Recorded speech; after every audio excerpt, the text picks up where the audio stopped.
우리 주변 분들하고 인사 나누고 말씀 나누겠습니다. 주변 분들하고 인사 나누실 때 기대하고 꾸준하게 준비하는 삶을 삽시다. 이렇게 한번 인사 나누겠습니다.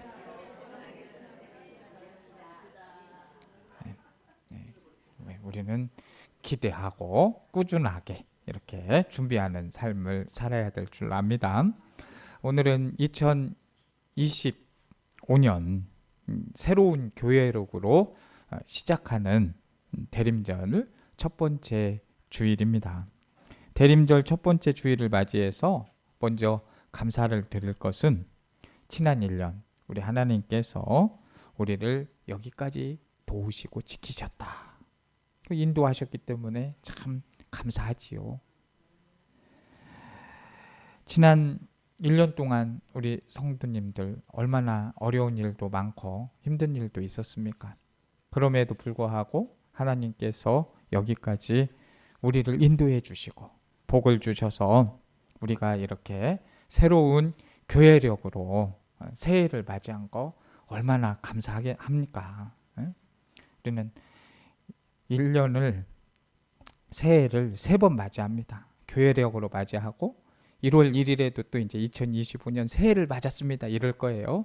그리고 저는 음력도 1월 1일이 되면 구정으로 새해입니다. 이렇게 얘기를 할 거예요.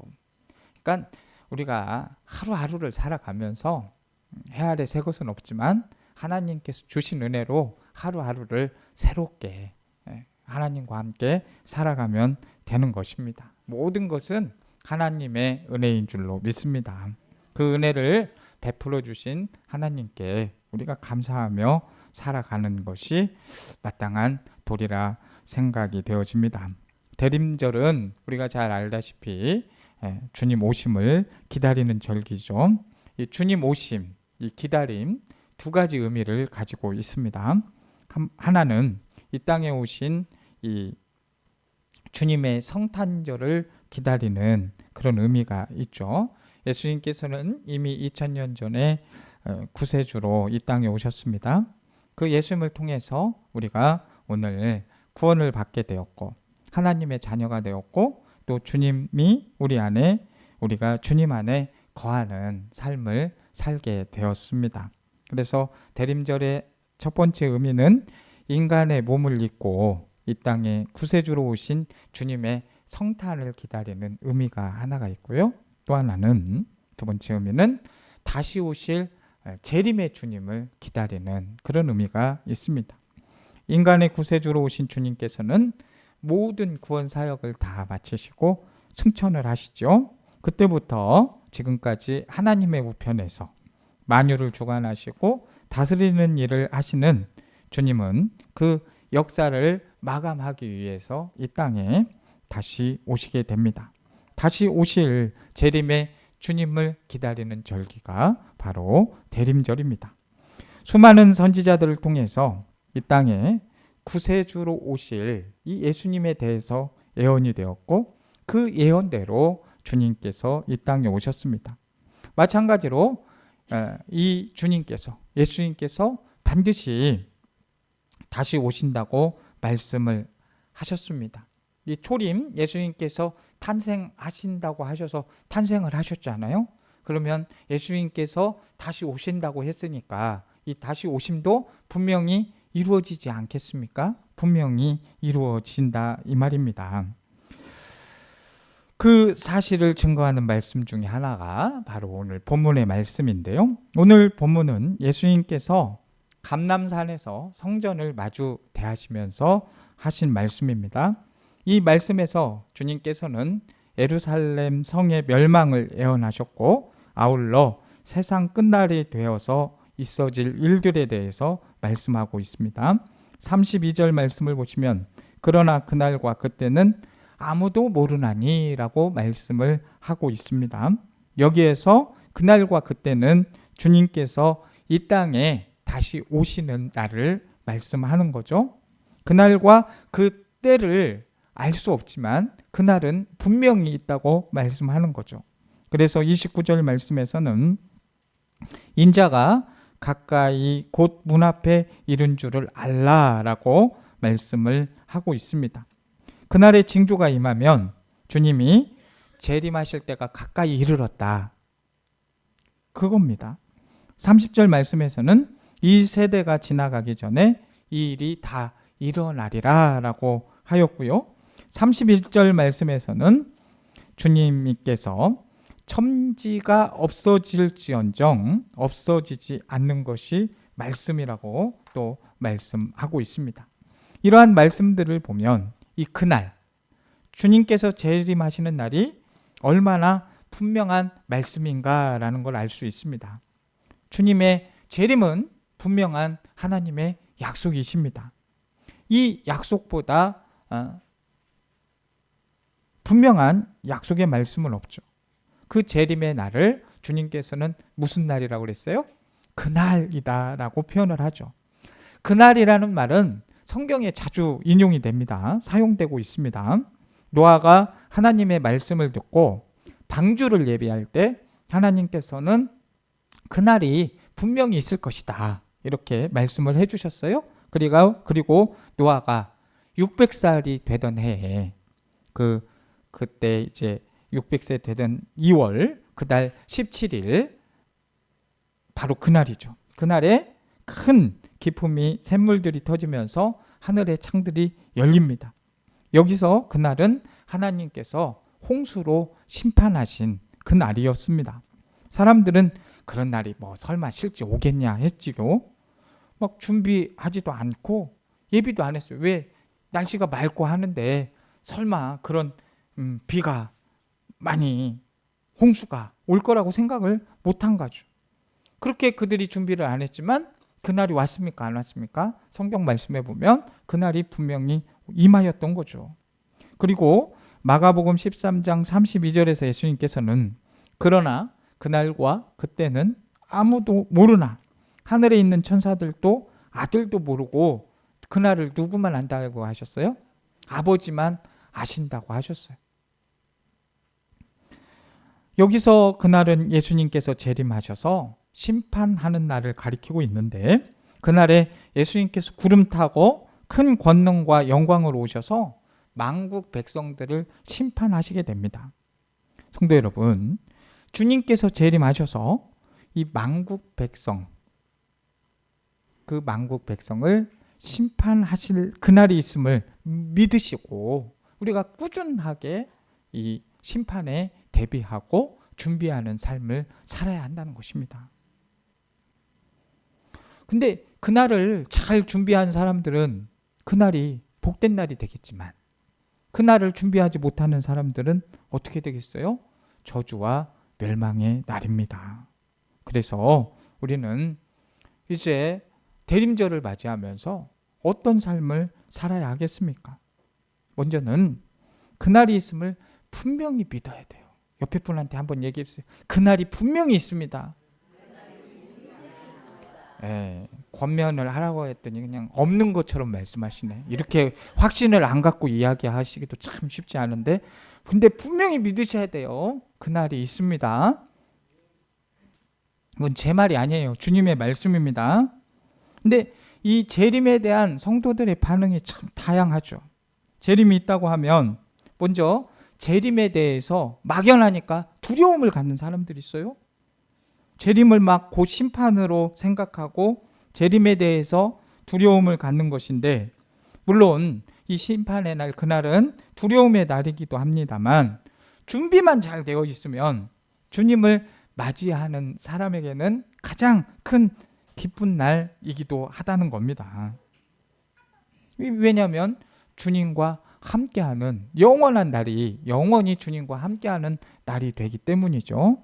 그리고 또 주님에 대해 재림에 대해서 또 나타나는 반응은 재림을 강조를 하다 보니까 이제 심판의 날이 오고 그날이 왔는데 현실이 뭘 그렇게 중요하냐 그러면서 현실을 너무 등한시하는 반응이 보인다는 거죠.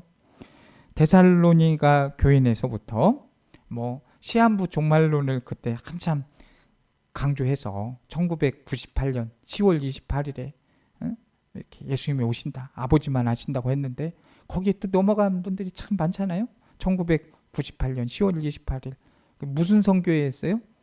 다미 선교 해가지고 어떻게 그렇게 잘하신대요. 그걸 또 다가올 미래 선교회다 해가지고 다미 선교회 막 이런 집단들이 많이 있었지요. 그래서 막 현실을 그냥 등한시하는 무시하는 사람들도 있었고요. 또 재림에 대한 반응은 믿지를 못하는 사람들로 반응이 또 있습니다. 신앙생활을 하지 않는 사람들이야 뭐 이 재림에 대해서 당연히 안 믿는 게 당연하겠지만 믿는 사람들도 재림에 대해서 믿지를 못한다니까요. 그런 경우가 적지 않아요. 그저 꾸며낸 허구다 뭐 이렇게 생각하는 사람들도 있습니다. 그런데 분명히 아셔야 될 건 하나님의 말씀에 이 재림에 대해서 말씀을 하고 있잖아요. 26절 말씀을 보시면 그때에 인자가 무엇을 타고 와요?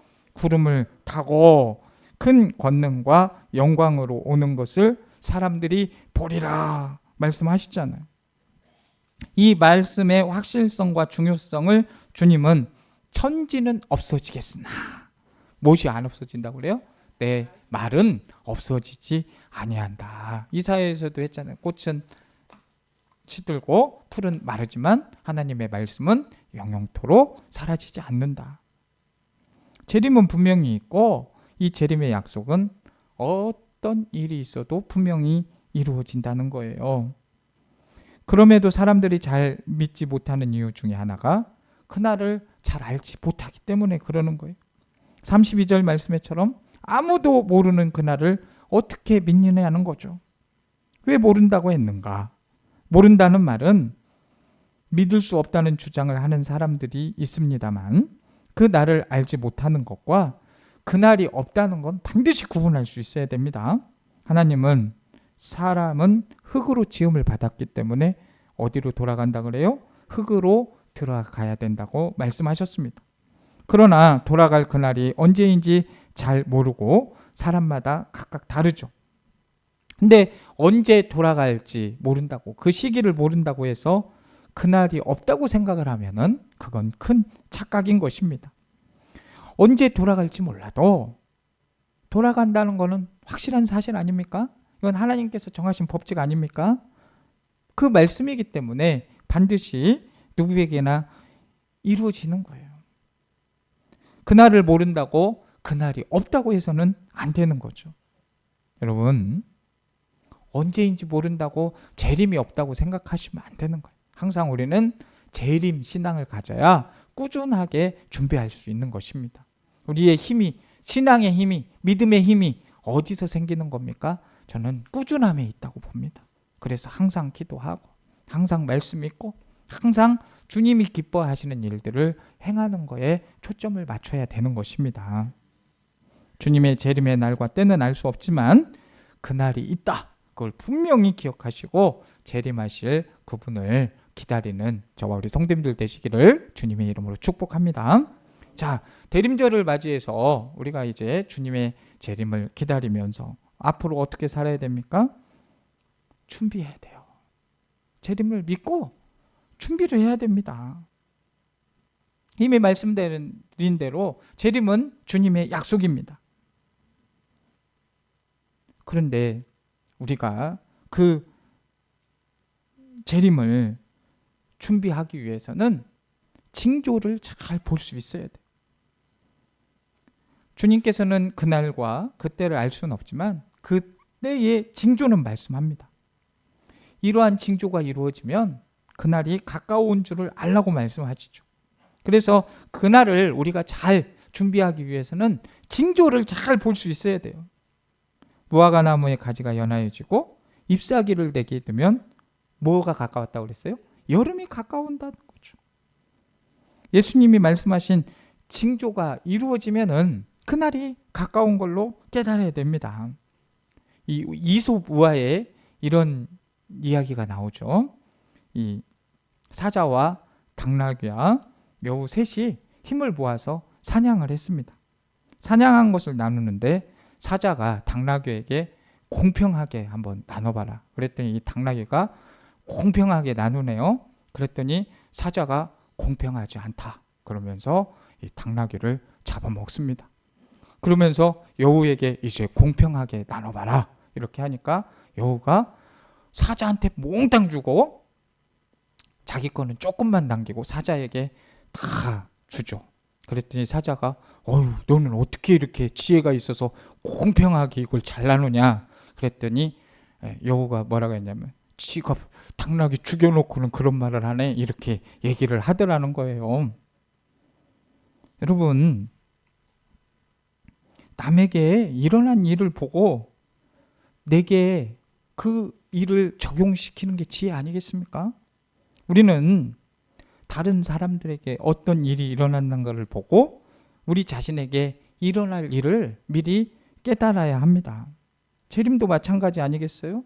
예수님께서 말씀하신 징조를 보면서 재림이 가까운 줄을 생각해야 됩니다. 재림이 허무 맹랑한 일이 아님을 깨닫고 잘 준비하는 삶에 동참을 해야 됩니다. 재림의 막 징조가 한창 무르익었는데도 깨닫지 못하고 자꾸 엉뚱한 말만 하고 있다면 재림을 잘 준비할 수 없다고 볼 수 있습니다. 여러분 가면 갈수록 천지는 없어지겠거니와 내 말은 없어지지 아니하리라 했지만 우리가 이 기상만 봐도 알 수 있지 않습니까? 11월에 서울 쪽 우리 쪽은 지금 눈이 하나도 오지 않았잖아요. 근데 지금 경기도 쪽에서는 50cm가 넘는 폭설이 내려가지고 엄청난 지금 어려움이 있습니다. 그리고 이제 우리 태국의 윤사랑 선교사님 선교지도 3일 동안 비가 와가지고 홍수가 나서 막 고립돼 가지고 지금 나가지도 못하는 그런 상황에 있고 그런 일들이 자꾸 벌어집니다. 이런 징조들을 보면서 우리는 주님의 재림을 잘 준비해야 됩니다. 준비를 하려고 하면은 그러면 우리는 또 어떻게 해야 됩니까? 깨어 있어야 되는 거예요. 깨어 있어야 된다는 말에 굉장히 우리는 집중을 해야 됩니다. 예수님께서 강조하고 있는 말씀이 뭡니까? 깨어 있어라. 33절, 37절까지 이 징조를 말씀하면서 매절마다 뭐라고 하고 있어요? 깨어 있어라. 이 말씀이 강조가 되어 있습니다. 신앙적으로 보면 이 깨어 있다는 건 뭐냐면 기도하라는 거예요. 기도로 깨어 있어야 되는 겁니다. 33절에 주의하라 깨어 있어라. 이거는 사본에 보면은 그 나나주에 보게 되면 깨어 있어 기도하라는 말씀으로 이 주의하라 깨어 있으라는 기도로 깨어 있으라는 말씀으로 소개를 하고 있어요.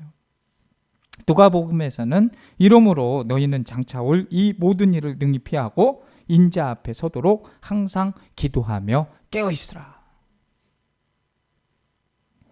영적으로 볼 때 기도하는 사람은요 깨어 있는 사람인 거예요. 기도할 때 재림의 징조를 볼 수 있는 거 아니겠습니까? 기도할 때 다시 오실 재림의 주님을 생각할 수 있고 기도할 때 자신이 지금 재림을 준비하는 삶을 살아가고 있는가 알 수 있는 겁니다. 깨어 기도하는 사람은 믿음으로 말씀을 살면서 어둠의 일을 사모하지 않고 자꾸 어둠의 일을 멀리합니다. 내 기분대로 삶을 사는 게 아니라 하나님의 뜻대로 삶을 사는 것이죠. 이 반대로 기도하지 않게 되면 무뎌질 수밖에 없는 거예요. 영적으로 무뎌지게 됩니다. 재림의 징조도 못 보게 되고 그런 것을 경계하지 못하고 긴장만 하게 되는 거죠. 아니요. 긴장도 안 할 수도 있습니다. 그런 이들은 깨어서 기도하지 않게 되면 주님을 바라보는 게 아니라 자꾸 세상을 바라볼 가능성이 많습니다. 세상의 유혹에 넘어가서 하나님의 뜻대로 살지 않으려 하고 내 뜻대로 살려고 하는 경향이 나타납니다. 사랑하는 성도 여러분, 저와 우리 성도님들은 이제 대림절 기간을 보내면서 이 주님의 재림을 대비하여서 깨어 기도하는 신앙인들이 되기를 주님의 이름으로 축복합니다. 그래서 우리가 이렇게 깨어 기도 준비하고 우리가 이 현실을 잘 알아야 되지 않겠습니까? 그래서 맡겨진 일을 잘 감당해야 됩니다. 그날을 잘 준비한다는 것은 맡겨진 일, 이 사명을 잘 감당하는 것입니다. 주님께서 하신 비유 가운데 집을 떠나면서 종들에게 권한을 주어서 각각 사물을 맡기는 주인의 비유가 34절 말씀에 나오게 되죠. 여기서 집을 떠나는 주인은 승천하시는 주님을 가리킵니다. 그리고 종들은 우리의 성도들을 가리키죠. 하늘로 승천하신 주님은 이 세상에 남겨준 제자들을 향해서 전도의 귀한 사명을 맡겨주십니다. 하나님의 말씀과 뜻대로 살 것을 명령하십니다. 이 비유의 말씀대로 재림을 잘 준비한다는 것은 주님께서 맡겨주신 사명을 잘 감당하는 겁니다. 재림을 준비한다는 것은 그냥 계속 기도원에서만 살고 현실을 떠나서만 산다는 것이 아니라 막 산속에 들어가서 동떨어지는 그런 현실과 동떨어지는 삶을 산다는 것이 아니라 현실의 삶 속에서 성실하게 살고 하나님의 뜻을 이루며 사는 것이죠. 현실의 삶에 충실해야 한다는 말씀에 비추어 볼 때 우리가 재림을 준비할 수 있는 삶은 이제 얼마 남지 않았다. 여기에 주목을 해야 됩니다.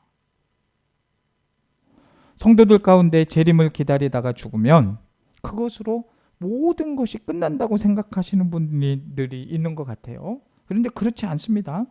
죽으면 모든 것이 끝나는 것이 아니고요. 주님이 재림하실 때 모든 사람은 부활하게 됩니다. 그때 주님께 보여줄 수 있는 것은 우리가 살아있는 동안 성실하게 재림을 준비한 삶이죠. 적당히 삶을 살았으면 그 적당한 삶을 보여드릴 수밖에 없는 것이고, 준비하지 못했으면 준비하지 못한 삶밖에 보여드릴 수 없는 것이고, 대충 살았으면 대충 산 모습만 보여드릴 수밖에 없는 것입니다.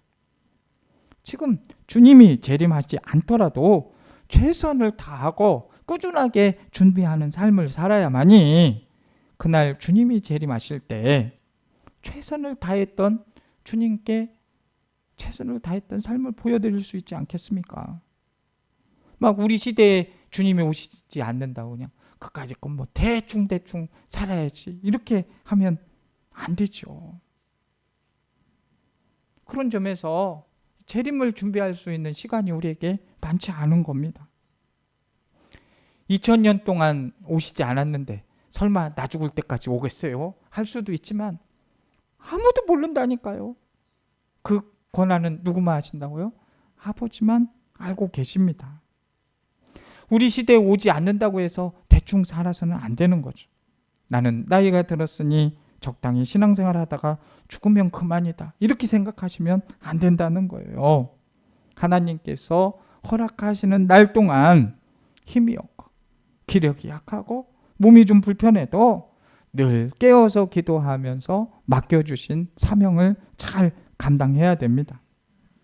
이 아기 예수님을 만났던 안나와 시므온처럼 의롭고 경건하게 아버지 집을 찾아서 이 성전을 찾아서 늘 기도하면서 살아야 합니다.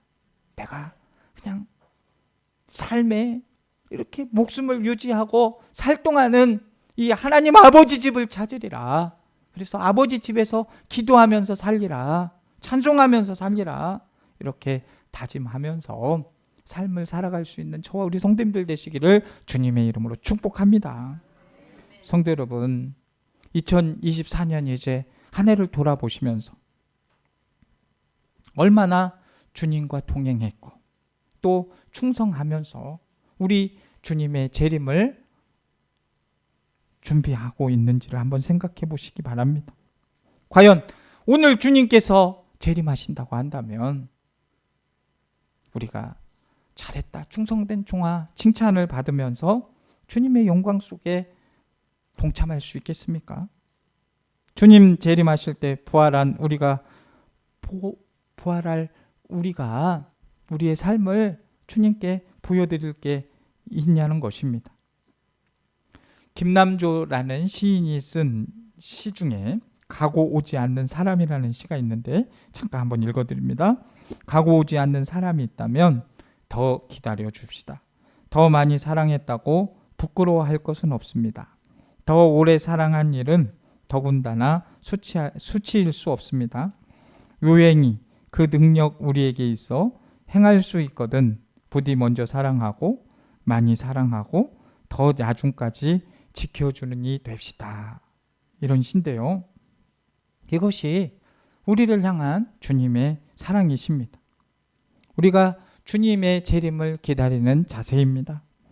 주님의 재림이 늦어진다고 불평하거나 의심하거나 등한히 하지 않고 오지 않는 주님을 더 기다려야 하고 더 사모해야 하고 더 사랑해야 하고 더 충성해야 됩니다. 주님의 사랑을 생각하고 그날을 잘 준비할 수 있는 저와 우리 옥산교회의 모든 성도님들이 되시기를 주님의 이름으로 축복합니다. 사랑의 하나님, 마지막 때를 준비하며 깨어있는 삶을 살게 하여 주옵소서. 환난 속에서도 주님의 주권을 신뢰하게 하시고 예수님의 재림을 소망하며 충성된 종으로 살게 하여 주옵소서. 예수님의 이름으로 기도드립니다. 아멘.